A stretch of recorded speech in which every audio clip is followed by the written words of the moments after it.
हाय,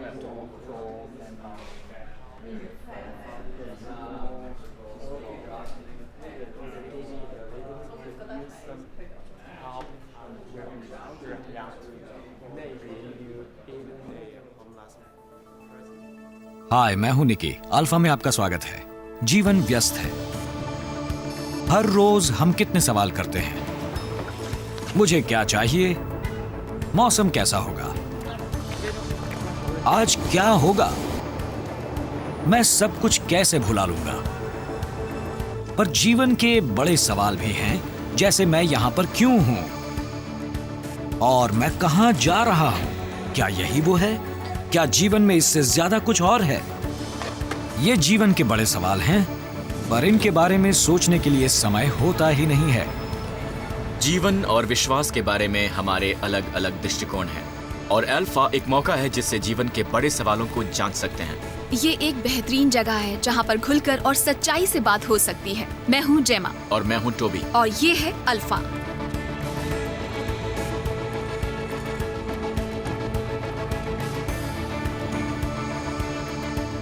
मैं गूगल पर जाता हूँ। गूगल बिल्कुल गूगल करती हूँ।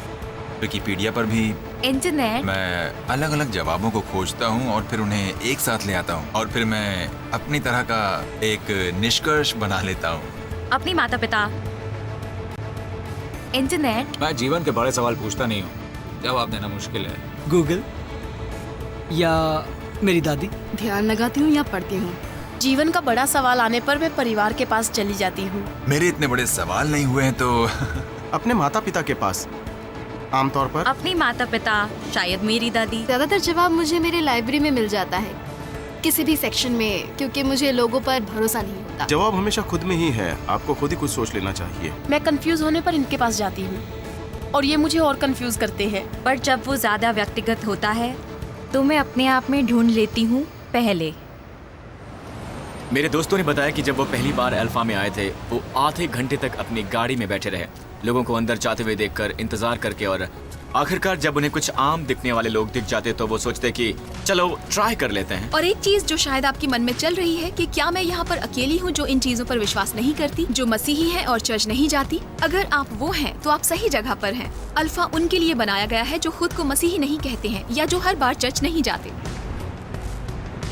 ये शायद थोड़ा अजीब लगे जीवन और विश्वास के बारे में बात करना लोगों से जिन्हें आप कभी मिले ही नहीं, पर अल्फा के बारे में सबसे अच्छी बात यह है कि अक्सर अच्छी दोस्ती बन जाती है कुछ ही हफ्तों में।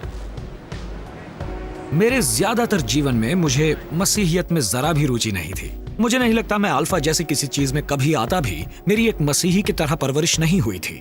मेरे पिता एक धर्मनिरपेक्ष यहूदी थे, वो संशयवादी थे। मेरी माँ चर्च नहीं जाती थी और सच कहूं तो मुझे मसीहियत में कोई रुचि नहीं थी। सबसे पहले मुझे लगा कि ये सब कितना बोरिंग है। मेरे लिए चर्च, मसीहियत, धर्म बस बेकार और धुंधला सा था और इससे मुझे थोड़ा सा बुरा लगता था।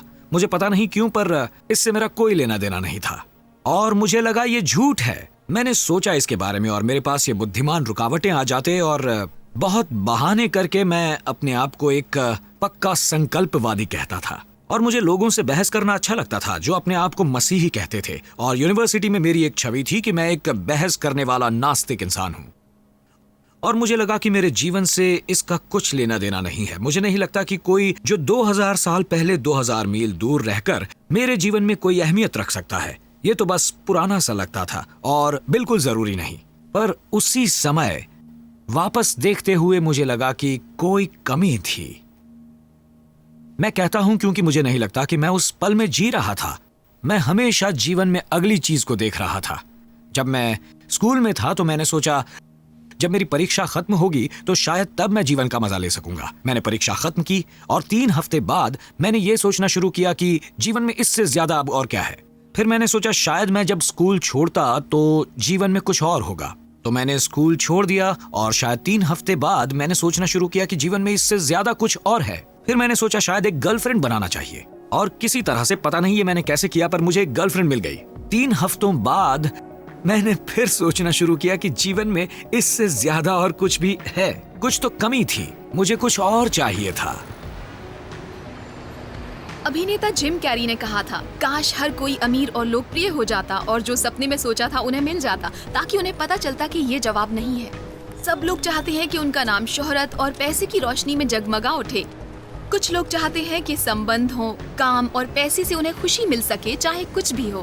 पर क्या कभी आपको चुभता हुआ एहसास होता है कि चाहे वो चीजें कितनी भी अच्छी हों, जीवन में कुछ और तो होगा? हाँ, ज्यादातर समय जीवन वैसा नहीं होता जैसा हम सोचते हैं, और जब ऐसा हो जाता है और हमारे बड़े सपने पूरे होते हैं तो फिर भी ये काफी नहीं होता। इससे संतुष्टि नहीं होती है, जैसे कि कुछ कमी रह जाती है। कॉमेडियन और अभिनेता रसल ब्रांड ने कहा है, ड्रग्स और शराब मेरी समस्या नहीं है, सच्चाई मेरी समस्या है। शराब और ड्रग्स मेरे भीतर के गड्ढे को भरने के लिए हैं। और यीशु ने कहा था, मैं जीवन की रोटी हूँ। अन्य शब्दों में कहूँ, जो हर मनुष्य के हृदय की कमी को पूरा कर सकता है। यीशु ही वो एकमात्र मनुष्य थे जो इस आध्यात्मिक भूख को पूरा करते हैं। Freddie Mercury rock group Queen के मुख्य गायक ने बहुत सारा पैसा जमा किया था और अरबों फैंस थे, पर उन्होंने एक इंटरव्यू में ये माना कि वो अपनी मौत से पहले बेहद अकेले थे। उन्होंने ये कहा था, आपके पास दुनिया का सब कुछ हो सकता है, पर फिर भी आप अकेले हो सकते हैं, और ये एक कड़वाहट भरा अकेलापन है। कामयाबी ने मुझे दुनिया भर का यश दिया और करोड़ों रुपए भी, पर इसने मुझे रोका एक वो चीज पाने के लिए जो हम सबको चाहिए, एक प्यार भरा गतिमान संबंध। यीशु ने कहा था कि मैं ही मार्ग, सत्य और जीवन हूँ। अंत में सिर्फ एक ही संबंध है जो पूरी तरह से प्यार भरा है, जो हमेशा चलता है, और वो संबंध है परमेश्वर के साथ। यीशु ने कहा था कि मैं ही उस संबंध तक जाने का एकमात्र मार्ग हूँ।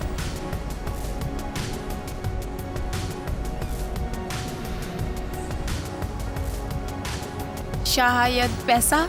मुझे क्या खुश करता है? म्यूजिक, आइसक्रीम और चीज। नींद मुझे खुश करती है। पता नहीं, जिम जाना, दोस्तों से मिलना, पब में जाना, फुटबॉल खेलना। कुत्ते। शराब। औरतें कुछ हद तक। हंसी में ही मुझे जिंदगी की असली खुशी मिलती है। कपड़े, औरतें। जीवन में इससे ज्यादा। ये एक अच्छा सवाल है। पता नहीं, मैं आपको नहीं बता सकता। मुझे लगता है सीखने की कोई सीमा नहीं होती, बस और क्या। मैं अभी भी वही सोच रही हूँ। नहीं, इसी पल में जीना है। बिल्कुल, मैं पूरी तरह मानता हूँ कि जीवन में इससे ज्यादा भी कुछ है। पता नहीं, सॉरी। जब मैं 17 साल का था, मैं अपने 2 दोस्तों के साथ बर्गर खा रहा था और हम खिड़की के बाहर देख रहे थे और रास्ते के पार दुकानों के बारे में बात कर रहे थे, और फिर अचानक मुझे लगा कि मैं उनके नाम नहीं पढ़ पा रहा हूँ, बहुत कोशिश के बाद भी। तो मैंने अपने दोस्त से उसका चश्मा मांगा, और जैसे ही मैंने उसे पहना, मुझे लगा कि मैं सब कुछ देख सकता हूँ, जैसे कि रंग, आकार, शब्द। मुझे आश्चर्य हुआ, सब कुछ इतना साफ था। मैं पहले भी देख सकता था, पर अब मैं साफ साफ देख सकता हूँ। और मेरे लिए यही सबसे बढ़िया तरीका है ये बताने का कि यीशु कैसे बदलाव लाते हैं। यीशु ही वो लेंस है जिससे हम परमेश्वर को देखते हैं, और वो ही वो लेंस है जिससे हम दुनिया को देखते हैं, एक पूरे अलग तरीके से। यीशु ने कहा, मैं सत्य हूं। किसी मसीही के लिए कुछ लोगों का जवाब होगा, हाँ तुम्हारे लिए तो बढ़िया है, तुम्हें अपने जीवन का मतलब मिल गया, उद्देश्य मिल गया, पर मेरे लिए नहीं है। पर जब आप सोचते हैं तो ये एक पक्की स्थिति नहीं है, क्योंकि अगर मसीहियत सच है तो ये हम सब के लिए बेहद जरूरी है, और अगर ये सच नहीं है तो हमारे लिए बढ़िया नहीं है, क्योंकि इसका मतलब हम खोए हुए हैं। C.S. लुइस 20वीं सदी के महान बुद्धिजीवियों में से एक थे। शायद वो जाने जाते हैं द क्रॉनिकल्स ऑफ नार्निया के लेखक के रूप में। उन्होंने कहा था, मसीहियत अगर झूठ है तो उसका कोई महत्व नहीं है, और अगर सच है असंख्य रूप में, तो ये बस कुछ हद तक महत्व रखता है। मैं वकीलों के परिवार से आता हूं, तो स्वाभाविक है कि मुझे असली दस्तावेज और स्रोत देखने थे। मैंने कभी भी सबूत नहीं देखा था, और मैं चौंक गया कि कितने सारे सबूत यीशु के जीवन, मृत्यु और पुनरुत्थान के बारे में मिले। जी हाँ, यीशु के जीवन, मृत्यु और पुनरुत्थान के बारे में। अपने लिए इन दस्तावेजों को ठीक से पढ़ लेने के बाद नए नियम में मैं इस नतीजे पर पहुंचा कि ये सच है। एक वकील होते हुए जो आखिरी मुकदमा जो मैं लड़ रहा था, वो कोर्ट ऑफ अपील में था, लॉर्ड ऑफ डेनिंग के सामने। 20वीं सदी के सबसे महान न्यायाधीश। उन्होंने एक मौके पर कहा था कि उनकी बाइबल उनकी सबसे फटी हुई किताब थी उनकी लाइब्रेरी में। उन्होंने सबूत की जांच की थी अच्छी तरह से, और वो नतीजे पर पहुंचे कि ये सच है। इतिहास के पूर्व प्रोफेसर ऑक्सफोर्ड यूनिवर्सिटी में थे, जिन्होंने पुनर्जीवन का विवरण इतिहास के सबसे जांचे हुए रूप में किया था। मुझे यकीन नहीं हुआ कि आधुनिक विज्ञान के कितने पथ प्रदर्शक विश्वासी थे। डेकार्ट्स, न्यूटन, केपलर, गैलीलियो, क्लॉक, Copernicus, Faraday, Kelvin, Pasteur, Francis Collins हमारे समान के महान वैज्ञानिकों में से एक ह्यूमन जेनोम प्रोजेक्ट के डायरेक्टर थे। मनुष्य के डीएनए के 3 अरब आकारों की जांच करते थे, जिसे हमारे समय के सबसे जरूरी वैज्ञानिक कार्यों में से एक माना जाता है। वो बताते हैं कि उन्हें यीशु कैसे मिले और उन्हें कैसे विश्वास हुआ मसीहियत के सच के बारे में। आइए उन्हीं से सुने। जिस घर में मैं बड़ा हुआ, विश्वास के बारे में ज्यादा बातें नहीं होती थी। मेरे पिता नाट्य विभाग के प्रोफेसर थे, मेरी माँ नाटक लेखिका थी। जब मैं कॉलेज गया और जब देर रात को कमरे में धर्म के बारे में बातचीत शुरू होने लगी, तो मुझे एक विश्वास नीति के मूल्य से जुड़ने के लिए कोई कारण नहीं था। उसमें मेरी कभी भी कोई रुचि नहीं थी या न ही उसमें मुझे जाना था। और मैंने सोचा कि कोई भी धार्मिक भावना जो किसी की थी, वो किसी के स्वाभाविक अनुभव पर टिकी हुई थी। मुझे विश्वास नहीं था उन पर या बचपन में किसी तरह के उपदेश पर, जिसे छोड़ देना मेरे लिए भाग्यशाली था। मुझे मनुष्य के शरीर के बारे में सीखना बहुत ही अच्छा लगता था और उसके सारे हिस्सों के बारे में, और खास तौर पर जब जेनेटिक्स से मेरा परिचय हुआ। फिर मैं पहुंचा मेडिकल स्कूल के अभ्यास में। बीमार मरीजों के बिस्तर के साथ बैठे हुए, ये कोई काल्पनिक अभ्यास नहीं था। मॉलिक्यूल्स एंड ऑर्गन सिस्टम के बारे में ये सच्चे लोग थे। और एक दोपहर मेरी एक मरीज, एक प्यारी सी बुजुर्ग महिला, मेरी दादी की तरह, जिन्हें बड़ी बुरी दिल की बीमारी थी, उनकी छाती में बुरी तरह से दर्द हो रहा था जब मैं उनके साथ बैठा था। वो उससे बाहर आई और फिर अंत में मुझे बताया कि किस तरह उनके विश्वास ने उनको उस स्थिति से बाहर निकाला। उन्हें एहसास हुआ कि उनके पास के डॉक्टरों ने उन्हें उतनी मदद नहीं दी थी, पर उनके विश्वास ने दी। जब उन्होंने अपने उस विश्वास के निजी विवरण को खत्म किया, उन्होंने मुझे देखा और मैं चुप था, और मुझे सवाल भरी नजरों से देखकर कहा कि आप क्या विश्वास करते हैं डॉक्टर? और आखिरकार मुझे ये मानना पड़ा कि उनके सवाल ने मुझे एहसास दिलाया कि मुझे एक जवाब तो मिल गया है सबसे बड़े मुद्दे के बारे में जिससे हम जूझते हैं, क्या परमेश्वर है? और मैं वहां पर पहुंचा बिना किसी सबूत को देखकर, और मैं तो एक वैज्ञानिक था। एक चीज जो वैज्ञानिक करते हैं वो है नतीजे पर पहुंचना सबूतों के आधार पर, और मैंने ये करने का कष्ट नहीं उठाया था। उसी सड़क पर रहने वाले एक पास्टर ने मेरी बहुत मदद की थी, जिनके पास जाकर मैंने ये सब कुछ पूछा, और उन्होंने मुझे C.S. लेविस की किताब मेयर क्रिश्चियनिटी की एक प्रति दी, क्योंकि यहाँ पर था एक ऑक्सफोर्ड का विद्वान, एक विचित्र तरह से बना हुआ दिमाग जो उसी मार्ग पर चलता था। उन पन्नों के बीच मुझे पहली बार एहसास हुआ कि कोई विश्वास कर सकता है, स्वाभाविक तौर पर, और उसी सच में उन बातों को मद्देनजर रखते हुए जो हम ब्रह्मांड में देखते हैं, और जो शुरू होता है और जो सुधर रहा है। जिस तरह से सारी स्थिरता जो पदार्थ और ऊर्जा के बर्ताव को देखते हैं, वो सब जम चुके थे एक सीधे तरीके से जीवन को संभव बनाने में। और कई चीजें हैं, मेरा प्रिय गणित भी शामिल है, और क्यों वो काम करते हैं ब्रह्मांड का विवरण करने में, जिससे आप सोचते हैं कि निर्माण करने वाला एक गणितज्ञ होगा। वो मुझे यीशु मसीह के व्यक्तित्व पर ले आया, जो एक व्यक्ति होकर ऐतिहासिक थे, पूरी तरह से लिखे हुए थे।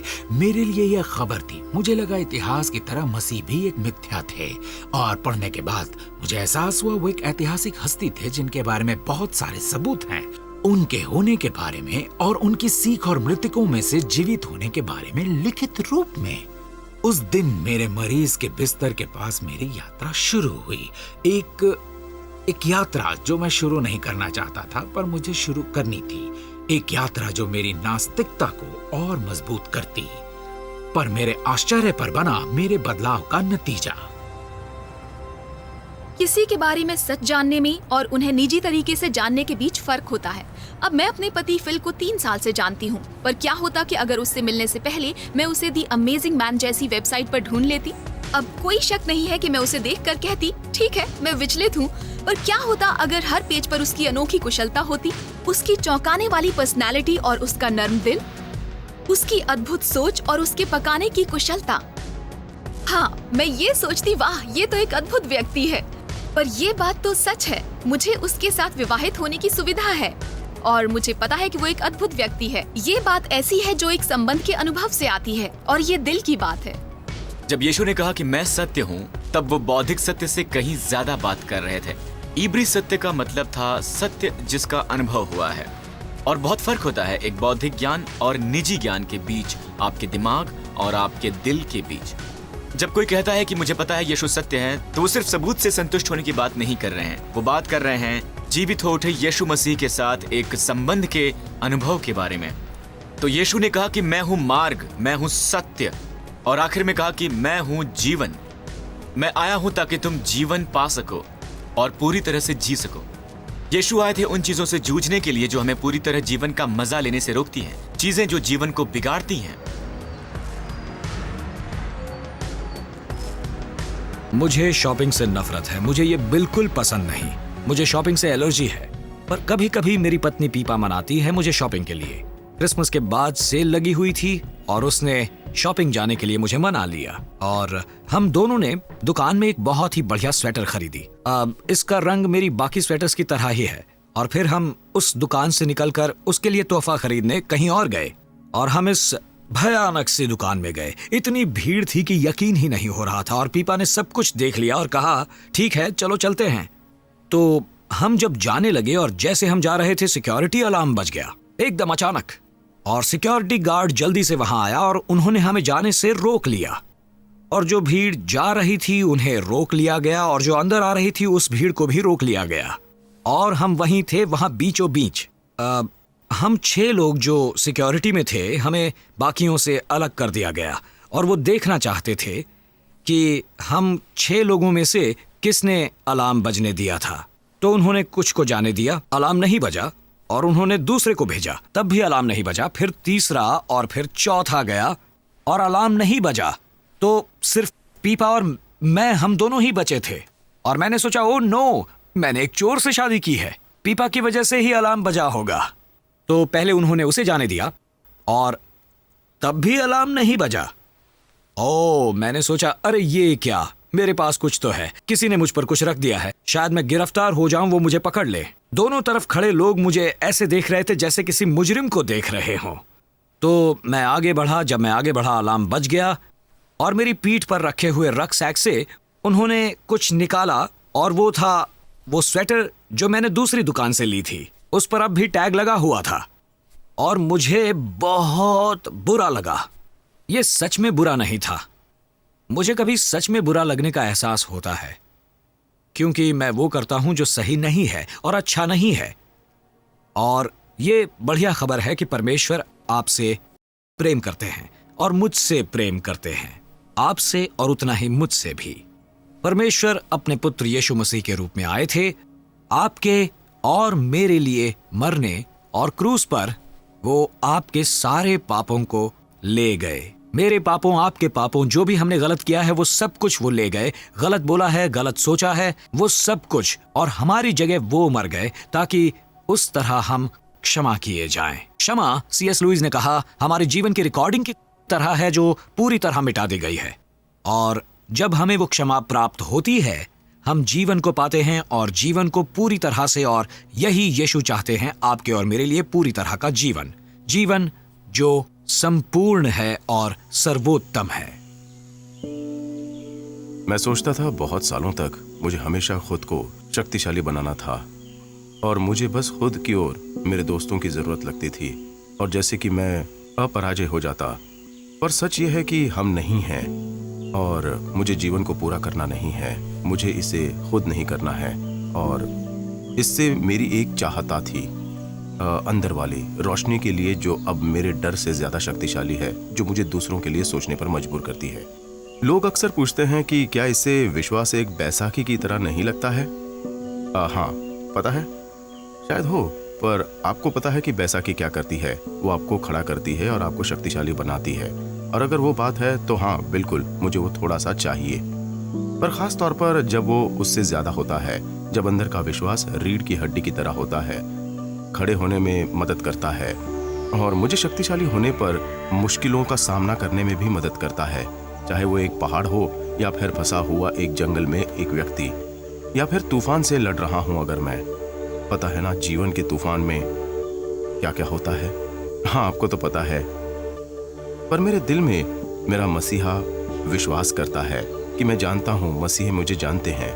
एक कीमत पर खरीदा हुआ, रोशनी से धन्य हुआ, विश्वास करता है हमें प्यार मिला है, हमारी मुश्किलों से परे, परवाह नहीं है कि हम कितनी बार गिर जाएं, और यीशु मुझे किसी तरह उठा लेते हैं। मैं उनके पास जाऊंगा, क्यों नहीं जाऊंगा। मुझे लगता था मसीहियत बोरिंग है, झूठ है और फायदेमंद नहीं, पर जब मैं यीशु के बारे में पढ़ता हूँ तब मुझे एहसास होता है कि ऐसा नहीं है। यीशु ने कहा कि वो परमेश्वर का मार्ग है, वही आपके जीवन में एक अर्थ और उद्देश्य लाते हैं। उन्होंने कहा वो सत्य है, उन्होंने कहा वो जीवन है, उनके द्वारा ही परमेश्वर के साथ संबंध में सच्ची संतुष्टि पा सकते हैं। अल्फा एक जगह है जहां आप हो सकते हैं, आप वो कह सकते हैं जो आप सोचते हैं, और हर चीज को चुनौती दे सकते हैं, जहां कोई भी सवाल इतना गंभीर या इतना आसान नहीं है, और जहां आपका जो दृष्टिकोण है वो सबसे ज्यादा अहम होता है। और आने वाले हफ्तों में हम साथ में एक यात्रा करेंगे, एक रोमांच, जिंदगी और उसके मायनों के सवालों को खोजने के लिए।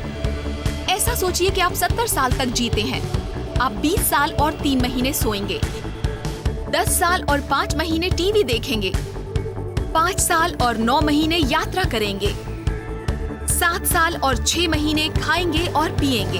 आपके पास जीने के लिए लगभग 5,70,000 घंटे बचे हुए हैं, तो क्यों ना इनमें से 24 घंटे जीवन के बड़े सवाल पूछने में लगाए जाएं?